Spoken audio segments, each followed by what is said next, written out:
আগের খতিবের ফিরে আসাকে কেন্দ্র করে জাতীয় মসজিদ বায়তুল মোকাররমের ভেতরে সংঘর্ষের ঘটনা ঘটেছে। এই ঘটনায় মসজিদের ইমামকে আটক করা হয়েছে। মুফতি রুহুল আমিন গোপালগঞ্জ থেকে বেশ কজন মাদ্রাসার ছাত্র এনে পরিকল্পিতভাবে এই হামলা চালান।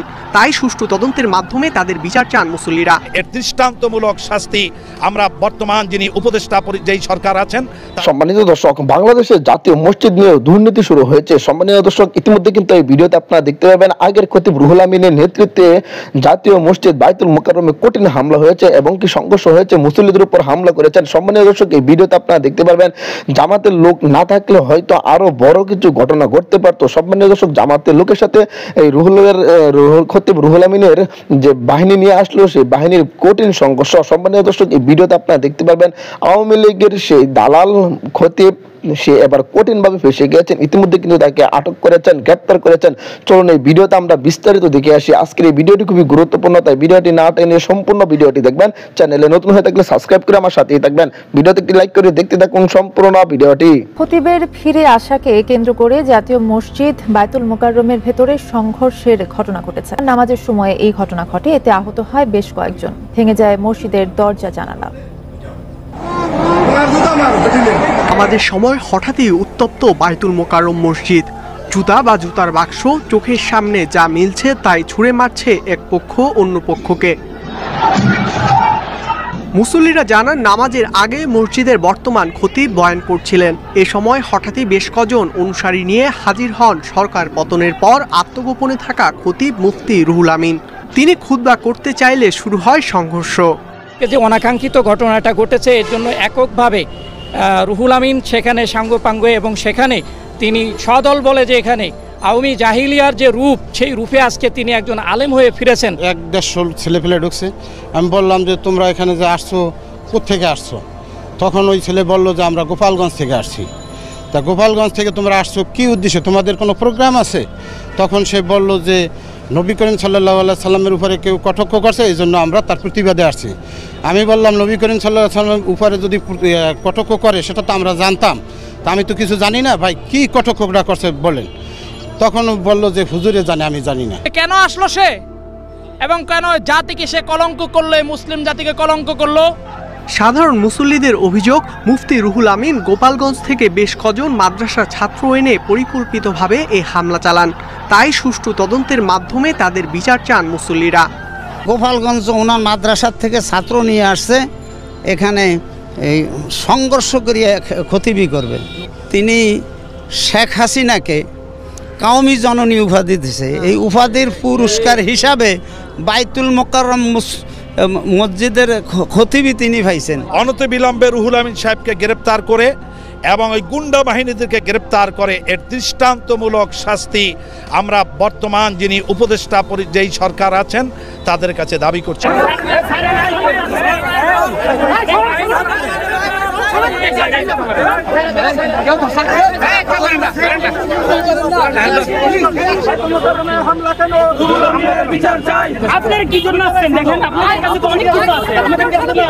ওনাকে টেনে হিসড়ে মেম্বার থেকে নামিয়ে রুহুল আমিন সাহেব যে পুরানো ছিলেন উনি বক্তৃতাতে ওঠেন।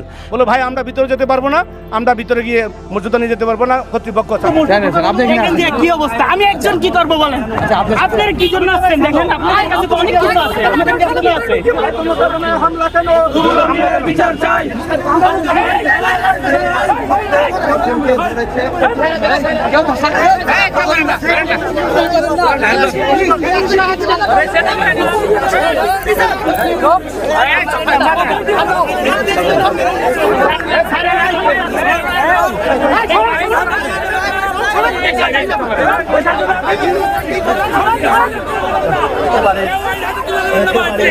আমি পিছনে দর্শক সারিতে মুসল্লির কাতারে ছিলাম, আমাকেও ধাক্কা দিয়ে ফেলে দিয়েছে এবং ভিতরে একটা নৈরাজ্যকর পরিস্থিতি সৃষ্টি করেছে। তখন আমরা বাধ্য হয়ে আল্লাহর ঘর মসজিদের মধ্যে উচ্চস্বরে কথা বলাটাও হারাম। আমরা সেই বিবেচনা করে আল্লাহর ভয়ে আমরা উত্তর গেটে এসে আমরা আইনশৃঙ্খলা রক্ষাকারী বাহিনীর কাছে সাহায্য চেয়েছি, আমরা আমাদের কোনো সাহায্য করে নাই। বলে ভাই আমরা ভিতরে যেতে পারবো না, আমরা ভিতরে গিয়ে মর্যাদা নিয়ে যেতে পারবো না, কর্তৃপক্ষ আছে। আমি বললাম যে ভাই কর্তৃপক্ষ সালেহ সাহেবকে নামাজ পড়ার জন্য দায়িত্ব দিয়েছে, এবিএম রুহুল আমিন সাহেবকে দায়িত্ব দেয় না, উনি তো পালিয়ে গিয়েছেন। তো আজকে সেই বিতর্কিত ব্যক্তি এসে চর দখলের মতো সন্ত্রাসী বাহিনী নিয়ে চর দখলের মতো অন্তত 20-50 জনকে তার এই গুন্ডা বাহিনী আহত করেছে অতর্কিতভাবে। এখন তারা মুসল্লিদের তোপের মুখে বাইতুল মুকাররম ছেড়ে পালিয়েছে। বন্ধুরা আমার, নতুন খতিব এখানে নিয়োগ পেয়েছে, উনি আজকে বক্তৃতা দিতেছিলেন। তারপরে খুতবার আজান হয়, আজান শেষ হতে না হতেই পুরানো যে খতিব ছিল যিনি এখান থেকে পালিয়ে গিয়েছেন, উনি ওনার দল বল নিয়ে অনেক 10-12 গাড়ি মাদ্রাসার ছাত্র, গোপালগঞ্জের ঘরডাঙ্গা মাদ্রাসার ছাত্র এবং যাত্রাবাড়ি মাদ্রাসার ছাত্র, বিভিন্ন ছাত্রদেরকে নিয়ে এসে যিনি খুতবা দিতেছিলেন ওমত অবস্থায় ওনাকে টেনে হিসড়ে মেম্বার থেকে নামিয়ে রুহুল আমিন সাহেব যে পুরানো ছিলেন উনি বক্তৃতা দিতে ওঠেন। যিনি ওঠেন তখন সাধারণ মানুষ সবাই দাঁড়িয়ে যায় যে এটা কি মসজিদের মধ্যে এটা কি অবস্থা, যে একজন বক্তৃতা দিচ্ছে আরেকজন টেনে নামাচ্ছে, সেও খতিব। এমত অবস্থা সবাই যখন দাঁড়ায় যায় তখন ওনার সাথে পুরানো যে খতিব, ওনার সাথে যে সন্ত্রাসী বাহিনী মাদ্রাসার পোলাপানগুলো নিয়ে আসছিল ওনারা সাধারণ মানুষের উপরে হামলা শুরু করে। আমাকে দেখেন মেরে ফেটিয়ে ফেলছে। আমি এখানে সাধারণ নামাজ পড়তে এসেছিলাম। আগের যে খতিব ছিল তিনি আজকে জোর করে আওয়ামী লীগের কিছু গুন্ডা পান্ডা নিয়ে এসে সে আবার পুনর্দখল করিতে চাইছিল। তৌহিদি জনতা তাকে পিটায়ে আজকে একটা জাতীয় মসজিদে সে বিশৃঙ্খলা সৃষ্টি, তার বিচার হওয়া উচিত। এবং আওয়ামী লীগের যারা দোসর যারা আছে একটা জাতীয় মসজিদে, সেগুলোর বিচার হতো। আজকে একটা মসজিদ প্রাঙ্গণে একটা পবিত্র জায়গায় সে অপবিত্র বলে গেছে। বড় ভাইদের সাথে আপনার বাইতুল মুকাররমে নামাজে গেছি প্রতি সপ্তাহের মতোই।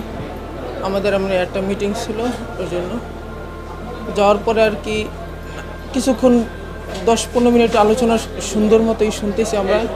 শোনার পর হঠাৎ করে হুজুরকে উঠিয়ে দিছে। হুজুরকে উঠে আগে যে হুজুর ছিল খতিব সাহেব তাকে বসায় সামনে আপনার অনেকগুলো 6-7 কাতার জোরে তাদেরই একটা গ্রুপ ছিল আর কি, মাদ্রাসার ছাত্র হয়তো বা হবে, ওদেরকে নিয়ে আসছে। নিয়ে আসা হুজুরকে উঠিয়ে দেওয়া পর উনি দাঁড়ায়, পর ওরা একটা মোটামুটি একটু হামলা প্রকৃতির। সম্মানিত দর্শক, আশা করি সকলে পুরো ভিডিওটি দেখলেন। এই ভিডিও সম্পর্কে অবশ্যই আপনাদের মূল্যবান মতামত ভিডিওর কমেন্ট বক্সে লিখে জানাবেন। সম্মানিত দর্শক, ইতিমধ্যে কিন্তু আপনারা ভিডিওর মাধ্যমে দেখতে পেরেছেন বাংলাদেশের জাতীয় মসজিদ বাইতুল মুকাররম মসজিদ নিয়েও দুর্নীতি শুরু হয়েছে। ইতিমধ্যে কিন্তু এই ভিডিওতে আপনারা দেখতে পেরেছেন বাইতুল মুকাররম মসজিদের ভিতরে যে সংঘর্ষ হয়েছে, আগের যে আওয়ামী লীগের দালাল ছিলেন রুহুল আমিন খতিব, সেই খতিব তার ক্যাডার বাহিনী নিয়ে এসে বর্তমান খতিব এবং মুসল্লিদের উপর ভয়াবহ হামলা করেছেন। ইতিমধ্যে কিন্তু এই ভিডিওতে আপনারা দেখতে পেরেছেন সেখানে যদি জামাতের লোক না থাকতো তাহলে হয়তো আরো কিছু বড় ধরনের দুর্ঘটনা ঘটতে পারতো। কেননা জামাতের লোক থাকাতে তারা এত আক্রমণ করতে পারেনি, জামাতের লোক তাদেরকে হেফাজত করেছেন। সম্মানিত দর্শক, এই ভিডিওতে কিন্তু আপনারা দেখতে পেরেছেন যে বাইতুল মুকাররম মসজিদ নিয়ে যে দুর্নীতি এবং সাবেক প্রধানমন্ত্রীর দালাল রুহুল আমিনকে ইতিমধ্যে কিন্তু আটক করেছেন, গ্রেপ্তারও করেছেন। সম্মানিত দর্শক, এই বিষয়গুলো নিয়ে কিন্তু তুলপাড় সৃষ্টি হয়েছে বাইতুল মুকাররম এলাকায়। ইতিমধ্যে এই ভিডিওতে আপনারা দেখতে পেরেছেন। সম্মানিত দর্শক, অবশ্যই এই ভিডিও সম্পর্কে আপনাদের মতামত ভিডিওর কমেন্ট বক্সে লিখে জানাবেন। এই ধরনের ভিডিওগুলো সবার আগে পেতে অবশ্যই চ্যানেলটাকে সাবস্ক্রাইব করে পাশে থাকা বেল বাটনটি অন করে রাখবেন পরবর্তী আপডেটগুলো সবার আগে পাওয়ার জন্য। আজকের মতো ভিডিওটা এখানে শেষ করলাম, দেখা হচ্ছে পরবর্তী ভিডিওতে। সেই পর্যন্ত ভালো থাকবেন, সুস্থ থাকবেন এই কামনা করে বিদায় নিলাম। আসসালামু আলাইকুম ওয়া রাহমাতুল্লাহ।